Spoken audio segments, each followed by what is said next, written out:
देखिए आज का जो टॉपिक हमारा है वो है ब्लड। ब्लड हमारे शरीर में होता है। हमारे शरीर में कितना ब्लड होता है, अगर मेल की बात करें ना तो मेल में 5 से 6 लीटर औसतन होता है और फीमेल की बात करें तो 4 से 5 लीटर होता है। ये जो ब्लड होता है, ब्लड के अध्ययन से संबंधित विज्ञान, रक्त के अध्ययन से संबंधित विज्ञान को हीमेटोलॉजी कहा जाता है। हीमेटोलॉजी रक्त के अध्ययन से संबंधित विज्ञान को कहा जाता है। अगर आपसे ये पूछ लिया जाए कि ब्लड अम्लीय होता है या क्षारीय होता है, तो ब्लड क्षारीय होता है। इसका पीएच मान जो होता है 7.4 होता है। आप जानते हो कि अगर 7 से कम है तो वो अम्लीय है, 7 से ज़्यादा है तो वो कैसा है, क्षारीय है। तो 7 से ज़्यादा 7.4 है तो थोड़ा सा ये क्षारीय प्रवृत्ति का होता है। तो ब्लड का पीएच मान भी पूछ सकता है और इसकी प्रवृत्ति भी पूछ सकता है। अब ब्लड का निर्माण कहाँ होता है और किन से ब्लड का निर्माण होता है। ब्लड का निर्माण हमारी हड्डियों में होता है। ये जो आपकी हाथ में हड्डी दिख रही है ना, ऐसे ही बहुत सारी हड्डियां हैं। आपके शरीर में 206 हड्डियां हैं।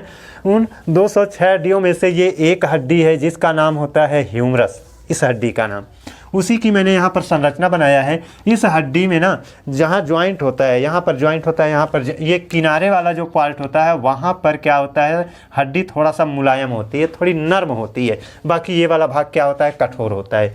तो ये वाला जो किनारे वाला भाग थोड़ा सा मुलायम होता है, नर्म होता है, इसको अस्थिमज्जा कहते हैं। और इसी अस्थिमज्जा में ही क्या होता है, ब्लड का निर्माण होता है। ब्लड का निर्माण हड्डियों में होता है। कहाँ, अस्थिमज्जा में। अस्थिमज्जा कहाँ होती है, कोई भी हड्डी होती है उसका जो किनारे वाला पार्ट होता है वहाँ पर थोड़ा मुलायम होता है, वहीं आपका अस्थिमज्जा होता है। आरबीसी जो होती है, ब्लड जो होता है, ब्लड किन से मिलकर बना है, आरबीसी, डब्ल्यूबीसी और प्लेटलेट सेल से। आरबीसी, डब्ल्यूबीसी और प्लेटलेट से मिलकर के बना है। अब देखिए, प्लेटलेट को थ्रोम्बोसाइट के नाम से भी जानते हैं और आरबीसी आप जानते हैं रेड ब्लड सेल्स होता है, डब्ल्यूबीसी व्हाइट ब्लड सेल्स होता है। अगर हम आरबीसी की संख्या देखें तो इनकी संख्या हमारे शरीर में मिलियन में होती है। अगर डब्ल्यूबीसी की संख्या देखें तो इनकी संख्या हमारे शरीर में हज़ारों में होती है, यानी 1000 में होती है। और प्लेटलेट सेल को देखें तो इनकी संख्या हमारे शरीर में लाख में होती है, यानी लाखों में होती है। तो इतना चीज़ तो आपको समझ में आ गया होगा कि रक्त का निर्माण कहाँ पर होता है और किन से होता है। देखिए, रक्त का निर्माण में आरबीसी, डब्ल्यूबीसी, प्लेटलेट ये तो होते ही हैं, साथ ही साथ हमारे रक्त में अन्य चीज़ें भी घुली होती हैं। वो अन्य चीज़ें क्या हैं, हमारा जो लीवर होता है ना, वो 2 प्रोटीन बना करके हमारे रक्त में घोल देता है। उस दोनों प्रोटीन का नाम क्या है, एक का नाम है प्रोथ्रोम्बिन और दूसरे का नाम है फाइब्रोनोजिन। ये 2 प्रोटीन हमारा लीवर बना करके हमारे ब्लड में घोल देता है। साथ ही साथ हम फूड पार्टिकल द्वारा कैल्शियम लेते हैं और ये कैल्शियम भी हमारे ब्लड में रहता है ना। अब एक चीज़ यहाँ पर आप नोटिस किए होंगे कि हमारा ब्लड जब तक शरीर के अंदर है तब तक तो वह बहता है, यानी नसों में वह बहता है, फ्लोट करता है। लेकिन जैसे ही हमारे शरीर में कोई खरांच लग जाती है या फिर कहीं कट पिट जाता है तो वहाँ से हमारा ब्लड निकलने लगता है। और जब ब्लड निकलने लगता है तो ब्लड निकलते ही आकर के लगभग 4 मिनट का समय लगता है। 4 मिनट में हमारा ब्लड बाहर जो आता है वो जम जाता है। तो ब्लड जमता भी है, लेकिन हम पूरी ज़िंदगी बिता देते हैं, लेकिन हमारे शरीर के अंदर है वो नहीं जमता है। इसका कारण क्या होता है, इसका सीधा सा कारण है आपके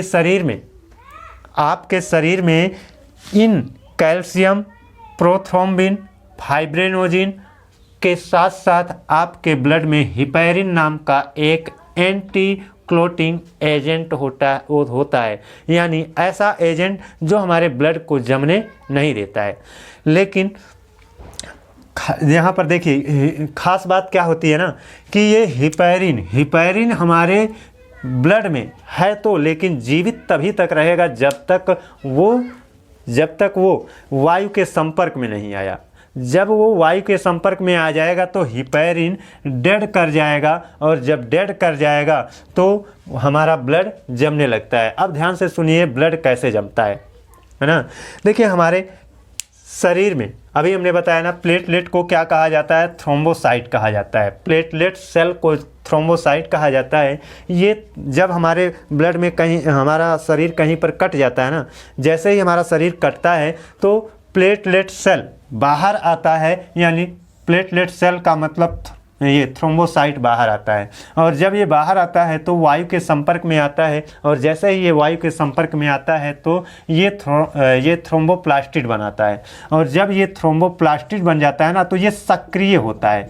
ये क्या होता है, सक्रिय होता है, ये सक्रिय होता है। अब ये थ्रोम्बोसाइट जब सक्रिय हो जाता है तो ये कैल्शियम के साथ जुड़ करके यानी थ्रोम्बोसाइट और कैल्शियम दोनों एक साथ मिल करके प्रोथ्रोम्बिन के पास जाते हैं। प्रोथ्रोम्बिन, इसका मतलब ये निष्क्रिय अवस्था में है।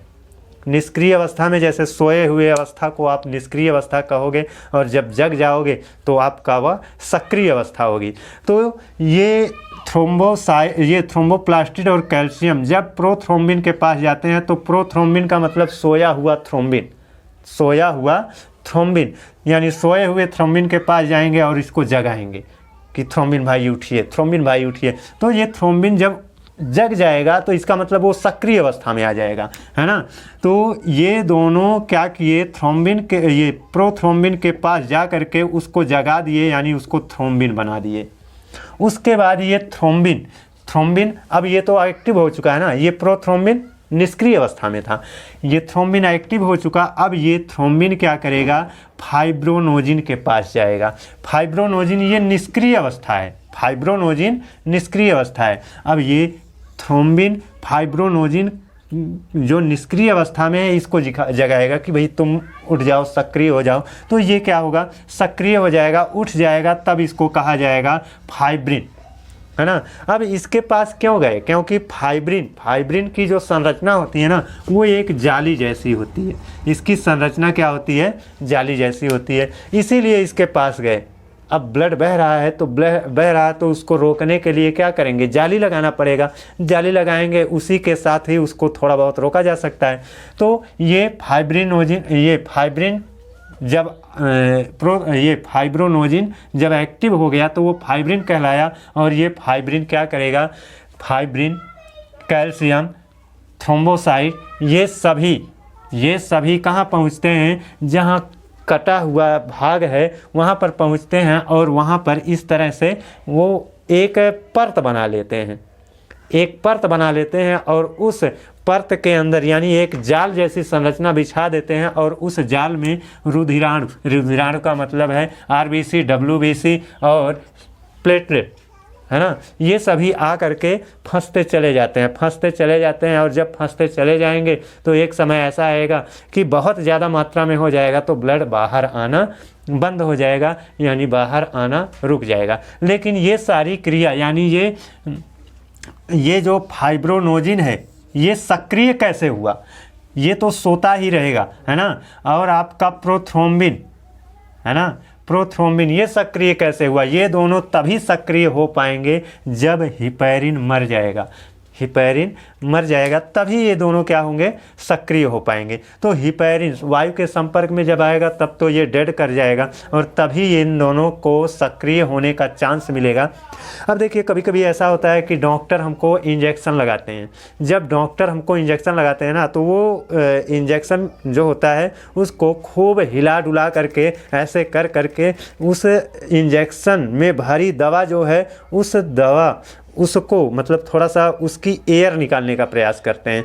एयर निकालते हुए वो थोड़ी सी दवा को भी बाहर निकाल देते हैं। ऐसा वो क्यों करते हैं, वो ऐसा इसीलिए कहते हैं कि अगर इंजेक्शन में वायु रह गया ना, इंजेक्शन लगाएंगे तो वो है वायु हमारे ब्लड में पहुंच जाएगा, और जब हमारे ब्लड में पहुंच जाएगा तो वहाँ पर हिपैरिन डेड कर जाएगा, और जब हिपैरिन डेड कर जाएगा तो वहाँ पर ये लोग मिल करके रक्त का थक्का बना लेंगे, तो खूब यहाँ पर टाइट हो जाएगा, गांठ जैसा बन जाएगा, है ना, बहुत कड़ा सा हो जाएगा, है ना। अगर ऐसा कोई डॉक्टर है, कोई इंजेक्शन डॉक्टर लगा देता है और यहाँ पर टाइट हो गया, कड़ा हो गया, तो आप जब जाते हो उससे पूछते हो कि यहाँ पर टाइट हो गया, तो वो कहेगा कोई बात नहीं है, वो ठीक हो जाएगा, गर्म पानी नमक से धुल लीजिएगा। अब वो थोड़ा ये बताएगा कि हम ससुरा हम ही से गलती हुई थी, हम ही क्या किए थे कि इंजेक्शन में एयर भी था उसी को लगा दिए थे। वो थोड़ा बताएगा कि हमारी गलती थी, वो आपसे नहीं बताएगा। लेकिन आपके ब्लड,